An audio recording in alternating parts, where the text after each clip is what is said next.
So welcome back to Chazin-the-Dream. I'm Ethan Chazin, a New York-based organization development coach and the host of Chazin-the-Dream. And I'm especially thrilled, excited, dare I say, cherubic in my childish enthusiasm to have Chuck on the show. And let me give you a little bit of background about Chuck Salvo. So as a chief happiness architect and a culture expert, Chuck guides organizations in finding their purpose and assisting them to shape their organizational culture into one that gives them a competitive edge and a sense of purpose.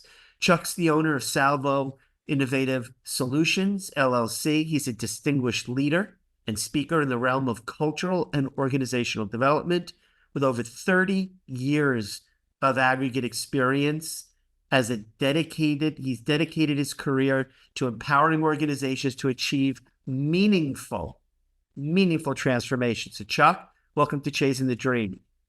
Thank you, Ethan. You say distinguished makes me feel old, and 30 years, but pleasure to Yeah, that's one of those words that we like to use. But in your case, honestly, three decades of doing this, as I said to you in a previous conversation, part of why I'm so excited to have you here is not only those 30 years of experience, but also the insights that you can share to folks who are interested in transforming their organization culture. They know that it's a necessity in the 21st century, but they may say, hey, Chuck, how do we do that? So that's why I'm so excited when you said yes to coming on the program. So thank you. My pleasure. You had said previously that organizations build their culture one of two ways, right? One is with intent, so by design, or the other is default, meaning they don't really give it any thought, consideration, or effort, and it just evolves. So right out of the gate, I want to ask you the $1,000,000 question, if you don't mind, which is, what the heck is culture? Culture is like a way of being, it depending on where you're talking a personal culture, you're talking a business culture. So culture is like a way of being. It's the way we act. It's the way we engage one another. So it really is just, I'll go back to Maslow's hierarchy, is that self-actualization. And it's really, why I exist. And then also, how do I align, if I'm talking about a business, with an organization? So what is their mission, vision? But most importantly, how do we align individually for our culture together? Is my culture match their culture? So yeah, I think it's just a way of being, Ethan. Yeah, I think that's going to be really important for purposes of this conversation, and also as the key nugget of share with people who in their organizations want to do this. And you said something, you said whether it's personal, individual or organizational. And you talk a lot, or you've said in other programs, that people should aspire to be their own chief happiness architect. And I'd be really keen on knowing what you meant when you said that, specifically when it comes to, as a business owner or an executive, creating a really powerful pro-people culture. Well, I mean, first of all, the first part of the question was people should be their chief happiness architect. So, yeah, I mean, if you're not happy, I mean, everybody aspires to be happy, but everybody has fear of reaching out and leaping and going to look for that happiness. So, I think first of all, you have to really look inside yourself. It'd be very introspective and say, am I happy? And then what are the steps I need to be happy? And if I'm going to join an organization, what are the research points that I'm looking for to make sure that they match who I am? When it comes to organizational happiness, really it's development of a structure. So I said chief happiness architect. So happiness is key because everybody wants to be happy. But architecture is really key behind it. And a lot of companies don't do that. They do mission, they do vision, they do values, but they tend to be very aspirational and high-arching, right? Right. While a culture needs to be architected and have a clear set of boundaries of expectations and behaviors that go along with them. And then I would also say, from my background with Disney, is that they do need a common purpose, not a marketing message, a common purpose that is specific to the employees as to why they are there each day. So if you think about it in 3 steps, common purpose is why am I here, and why should I belong to your organization, and why do we align together? And then the expectations are the how, how do you want me to act And then the what is the behaviors. And then, so what behaviors that go along with those expectations do you want for me to make sure that I'm successful? And if you have a clear set of those, Ethan, then you really have a very consistent model that's easy to measure and observe, and also to do continuing education on to sustain. You talk about this three-step process of defining your purpose through why, and then what are the mutual expectations in the two-way relationship between employee and employer, and this idea of, okay, what are the behaviors as an organization that we expect and we foster? You've also said in other kind of conversations you've had that metrics is actually the wrong thing to be measuring. It's the wrong action. That you talk a lot about measuring values. How do you do that? How do you advise and counsel organizations to measure values? Because my thought is when you say that to somebody who's building or has started a business, they'll look at you like you have three heads. Yeah. Well, first of all, let me say that, values are foundational, right? So values tend to be things like integrity, diversity, inclusion, honesty, all those things. And they tend to be very aspirational. I do want to clarify that point on metrics so I don't get in trouble with. I mean, they are important. Clearly, they're important. It's how we keep score. Extraordinarily important. Yeah. And yes, I would say that you should measure everything. Where I do differ in the fact is that somewhere along the line, Ethan, metrics became the arbitrator as opposed to the measure. Metrics became the driving force. And what happens sometimes is we measure the wrong things. And so if we don't have a good set of boundaries and the framework that we spoke of for the culture to live in and to live in to make it vibrant and to build that consistency, we then struggle with what are we measuring? And if we're measuring everything, we then tend to either one, not care about the metrics because there's so many, we're overwhelmed, Right. by them. Right. Or we fudge them. I've seen organizations that just their leaders get together and the bonuses are derived by the metrics, which is fine. However, they are able to manipulate those metrics to get to their bonuses, and therefore it does not bring happiness, and it does not bring great employee experience, and it does not bring a great customer experience. So it's measure the right things, understand your organizational culture, make sure you have clear expectations, and then build your metrics to measure specifically those boundaries, if you will, but also localize those metrics to make sure that they are proper for that specific job task we're speaking of. Yeah. Yeah, no, this is going to take me to a direction which selfishly I wanted to go, and which is why I'm so excited that you're here to kind of give clarity and insight into this, which is if you measure everything, it can be daunting, almost overwhelming. How do you advise? This is a two-part. So the first part is how do you advise the organizations who bring you in to consult with them how to measure the right things, meaning culture? What are the metrics that you advise them to put in place to measure what culture is? And then the second part is how do you respond if somebody, let's say an executive or a business owner says to you, Chuck, it's not my job to create happiness. It's my people need to be happy in their own space, and I'm paying them, I'm compensating them to perform tasks or to behave a certain way. So how do you respond to that? And also, again, how do you advise and counsel on what to measure metrics wise when it comes to culture? Because that can be kind of ambiguous, the idea of culture. Yeah, I mean, it really depends on the organization in the measuring aspect, and also depends on the job. So I would say first, in my process, I tend to, first of all, the upper leadership has to be engaged. They have to want to do this. And so, which will get to the second part of your question. So they have to want to do it. And then our first step is that we do what we call a cultural assessment. And it's not like just these surveys. Surveys are great. The quantitative surveys are fine. You need to do that. They're part of measurement. I'm not putting those down at all.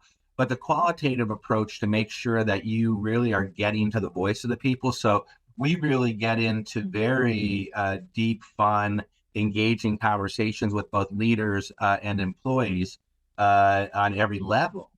And we really see where your culture is. And it's funny when we go back to leadership with the comments and our report out, it really is surprising to them what they hear, because they've done these surveys and they say, well, we don't hear that. Well, quite frankly, people don't trust those surveys. They're very they don't know what's going on. They think they're anonymous or not anonymous. But when you're asking for their voice and asking for their opinion to improve the culture of the organization, we tend to get really rich data, rich information, rich personal feelings on it. And then from that assessment, we could then together through a cross-functional approach, build a way of working, a set of boundaries that we spoke of. And then from that, we could then design what metrics go with it. In regards to your second part of the question, as far as, some people, don't believe, hey, I'm paying you, you go to work. Not my job. Right. And hey, if that is your culture, that's your culture. I would say this, though. A lot of people think initially when we're talking about this is it's all, with my 15 years with Disney, it's this, they think it's all about Mickey Mouse, right? They think it's all fluff, and hey, it'll be nice to be nice to my employees, but, really, I just need to make profit. Right. The fact of the matter is this is a business reason for doing this. By having a great link between aligned values, aligned purpose, aligned leaders, then aligned leaders who hire aligned employees, you then get incredible customer service. And from that, you make profit. So Disney didn't just do this because it was a nice thing to do. We happen to be in the hospitality industry, so it made sense.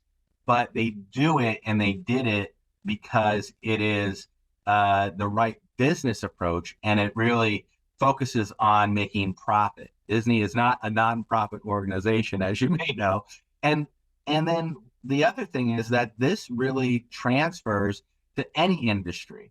Mm-hmm. So I don't talk about how Disney did it. I might use some Disney stories from my background. I might use some Hyatt stories. I might use some Hilton stories. I might use stories from many of the Fortune 500 companies like airlines and engineer firms or hospitals or you name it that we've done this.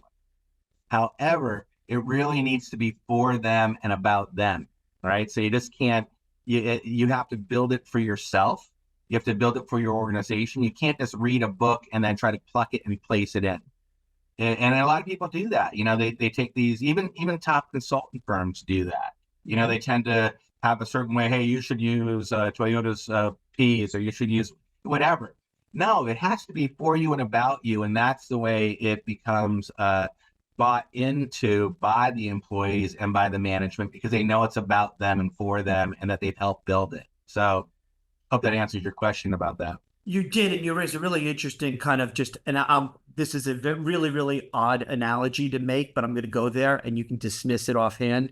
It sounds to me, there's two things that I'm hearing very strongly. One is an organization's reputation, its reputational brand, is as individual to it as a set of fingerprints is to an individual. Meaning you can't be Patagonia if you're British Petroleum, and you can't be British Petroleum if you're Disney, right? So right. I do have one kind of thing I'm hearing you say, and I'd love any thoughts. It sounds to me like you're saying organizations, for-profits, are for-profits for a reason. Ultimately, at the end of the day, they're driven by a need to increase shareholder value. But what I'm hearing is that's not the goal, that's the result. And if I'm being bold, I'm saying it sounds like you're saying there's a need in the 21st century to shift mindset from shareholder value, which is a result of performing the right way, to stakeholder value, which is treating your employees with respect, trust, civility. Am I missing the mark on that? Is that a No, I would just say yes. And I would say that you also are, aside from the cultural purpose, it allows you to make sure you understand what is my ultimate goal of my organization. So if the What do you ultimate goal of mean? my organization is to make airplanes or to take care of patients or what have you, you then are building a process that gets you to your ultimate goal. So to your point, it's not about profit. It's about what the why for your organization. What is the mission of your organization? What is the vision of your organization? That's how these, mission vision statements tend to be, the throwaways. There's signs on the wall. But Yep. but if they're true, if they really mean what you want them to mean, then they are a wonderful directional beacon to where you need to head. And so if they are that proper directional beacon, and we should look at that to make sure that they are, and they don't need to be adjusted, then you build your set of boundaries to have a happy culture. But the reason to have the happy culture is to get to your ultimate goal. Right. And one of the things you said previously in your work, your culture assessment, where you talk not just to ownership, the leadership team, you're also talking to people to get the voice of the employee. Then you present it back to the organization's brain trust. And then that enables them, it sounds like, in working in concert with you in your direction, is to create, as you said, the framework for the boundaries on culture so that at the end of the day, it's almost as if Disney doing that creates the Disney legacy. Well, sure. It's a Yeah. I mean, legacy. It's what you want aspirationally to create. It's getting there is what you help them do. yeah. And by building it for your organization, by your organization, by the way, not doing it just with executives. We literally use everybody from the janitorial staff to the administrative staff to the actual line level employees up to the executives to actually develop these, because once you develop them together, you do that for two reasons. One, you're truly hearing their voice and they're truly helping build this way of working, if you will, this operational set of boundaries. However, because they help build it, now it also makes it more adaptable and adoptable. Right. And And now, yeah. yeah, now instead of them saying, that's just the upper leadership telling us what to do. No, they're saying, no, we helped build this, this is ours, and so it really gives buy-in, and rightfully so. We don't listen to our line level staff enough when we're doing these things. We tend to think we're the smartest people in the room, me included, right? I tend to think, I have the right solution. But then when I go really listen to the folks, they are a lot smarter than I am. I really respect the fact that you say that. So you're getting the perspective across, the 360 view within the organization. When you, just out of curiosity, you kind of made me think of a sidebar. When you do the culture assessments on behalf of these organizations, do you look outside the organization for external stakeholders like clients, vendors, partners, and say what's their interaction or experience with the organization been? Or do you focus exclusively inside with employees? Oh, no, absolutely. We definitely love to get customer data, vendor data. Yeah, because your vendors are the face of your organization also, And by the way, it's not just about external customers, it's about internal customers too, because how you interact with one another, how you respect and value everyone. That's another workshop that my organization does. How do you talk to one another? How do you engage with one another, especially nowadays with a lot of things are on Zoom or remote, or quite frankly, just the nature of society right now. People are afraid to talk to one another. So we have to teach people that it's okay to talk to one another and get them to engage and respect each other properly, and build that versatility within an organization. You're kind of blowing my mind here. Good. Straight up, straight up. And I'm going to go there because you took us there. You've said previously, and I understand that one of your core kind of 30-year takeaways is culture is defined as how people behave in organizations. And if you're saying behavior is identified by how people interact, then therefore a conclusion could be that culture is exhibited by the way people interact with each other. Yeah, I would say that, you build your boundaries around what you want your company to be. You have brand message, you have an employee purpose message. However, then once you have that set of values and alignment, now you have a very clear set of guidelines of how people should react to one another, and they're very clear as to what the organization is looking for. Then from that, you can make sure that you are starting right from the beginning. You're searching for employees that match your culture. Just You're gonna ask you. hiring for I was employees. just gonna You're ask. interviewing. I mean, even when we interview, you interview differently because now you're interviewing with questions that are aligning your culture. You orientation is different. Onboarding is different. Continuing education all includes this language, these ways and words of what you've developed. So it's clear, repeatable messaging, and you're constantly on a day by day basis retraining your culture. And therefore, because you have that alignment together, your people then know what is expected of them and how to interact with one another. And by the way, if they falter, you also have a set of boundaries. If they go outside that set of boundaries, you have a very clear path on how to coach and how to discipline people. Good. So it's not arbitrary. Understood. I mean, you're explaining this very logically in terms of a framework now that carries people through the entire experience with the organization, from when they first start talking to them about joining to the orientation, to their experience, their life there. You had said something in another podcast about your time at Disney. And one of the neat things that they did during the orientation and onboard with the traditions class. Yes. For new hires. And so I wanted to kind of go back in time. Can you share some of the nuggets of your wisdom over those 30 years in terms of your experience at Disney, Chubb, hospitality, other organizations, and the cultures you built and experienced there, that somebody could say, oh, wow, we need to consider doing that? And I mentioned Disney because you talk often about the experiences you had there. Well, I mean, it was 15 years of my life. So I was very fortunate to be part of the Disney organization. However, I do say I teach Legacy Disney, and then Legacy Disney Plus, I would say, because all the organizations I've been fortunate to work with, I've learned from them also.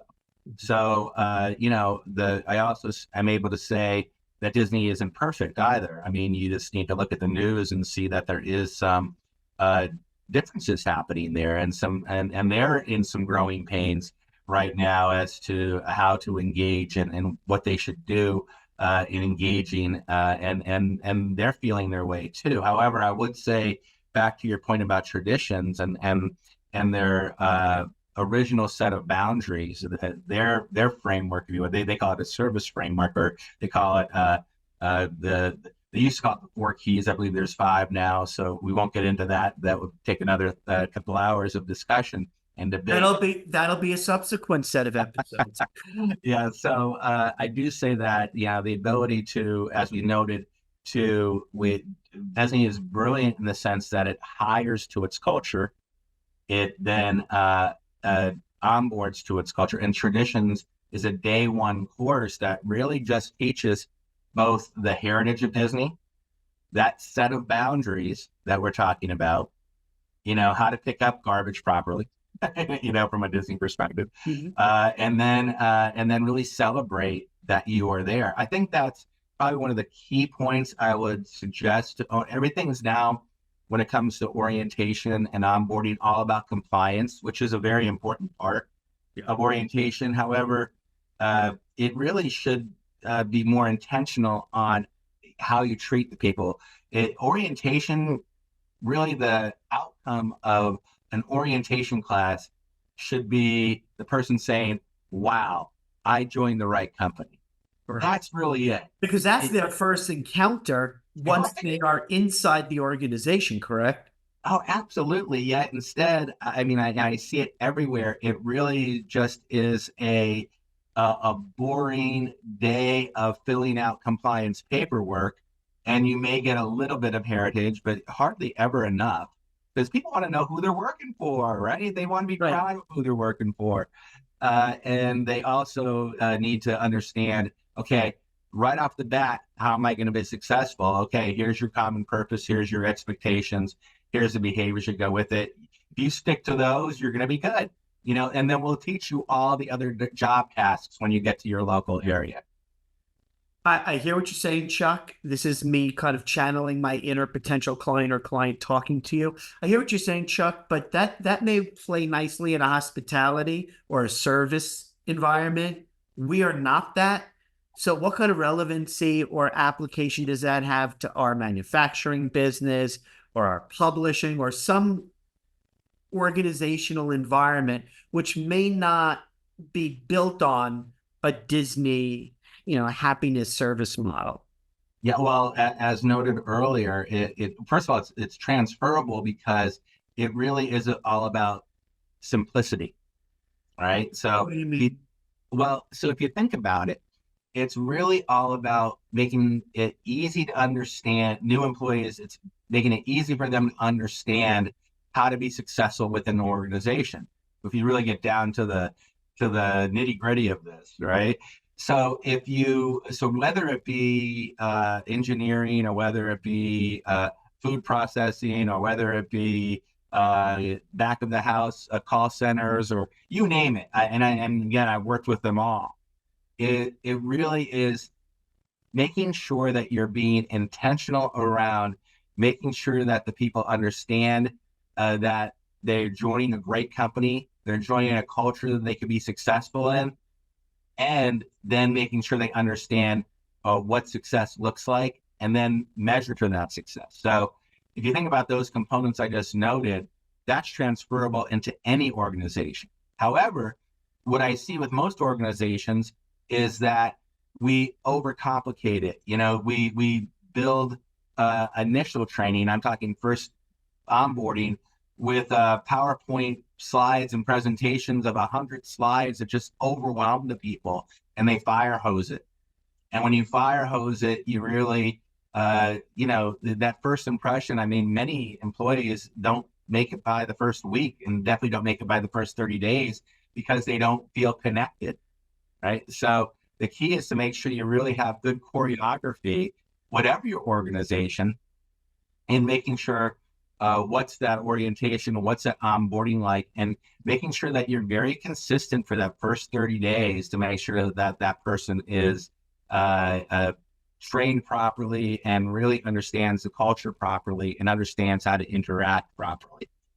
If you do all that, you have a chance of retaining the employees, and then people who employ this, their employee retention goes up, their employee experience scores go up, and their customer experience scores go up. And those will be the metrics that we'll be talking about, right? You asked earlier what metrics they use. Yeah. Those would be three clear ones. And then again, we should measure everything. So you have barometers for every level of your task orientation, but don't throw all those at everybody.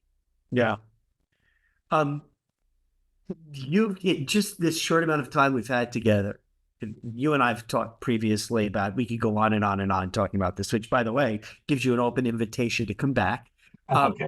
But that aside, just in our brief time this morning, you've shared a lot of immediately actionable advice. If there was one nugget of 30 years of experience, if there was one piece of advice that you find you most often give to organizations who want to go down this road, what would it be? What would be that one kind of salient takeaway that you wish all organizations would embrace when it came to culture? That's a tough one. Give me one, Ethan, on this one. I'm only giving you one. If you had only giving you one opportunity. I would say just make sure that the employees that you're hiring understand their purpose and the why they belong. Oh, man. If you can understand the why, everybody just wants to know why, whatever part of your life that you're in, why did I fall in love? Why am I doing this exercise? Why do I love this sport? Why do I love my children? Why do I exist? So if we could just define the whys and be better at answering the whys in every stage, whether it be in an organization, we just answer the why instead of just saying, hey, you do this. Make sure you always add the why. Yeah. I think you'll be much better off as an organization and a human being, for that matter.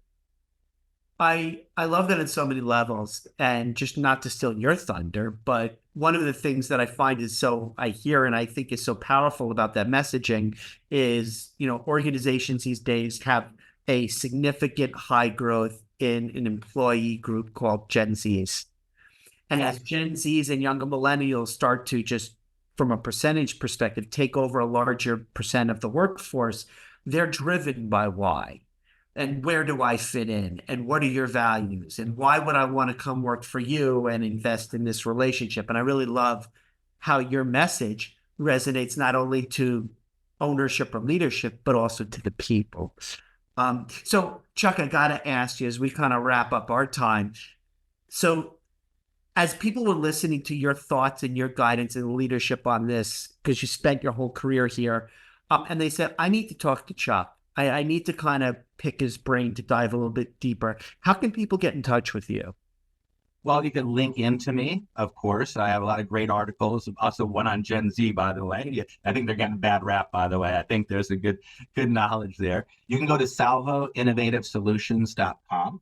Yeah. And then all my information is in both those areas, and LinkedIn and on my website. And I look forward to talking with anybody. As you know, Ethan, I'm a geek on this stuff, so it's great to have these conversations and debates, and I love to learn. So look forward to speaking with anybody. Putting aside your Lord geek role, you've also invested your whole career in this, and you are almost, as I've mentioned to other people when I said you were coming on the show, you're an apostle. You're a bona fide thought leader. So I think it'd be instructive for people to pick your brain and geek out on this thing called culture. And yeah, the website, your LinkedIn profile are in the description below. So go there, connect with Chuck.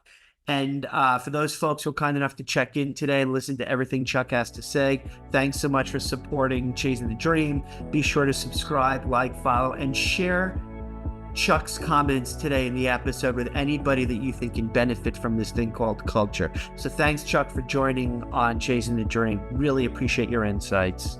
My pleasure, Ethan. Thank you.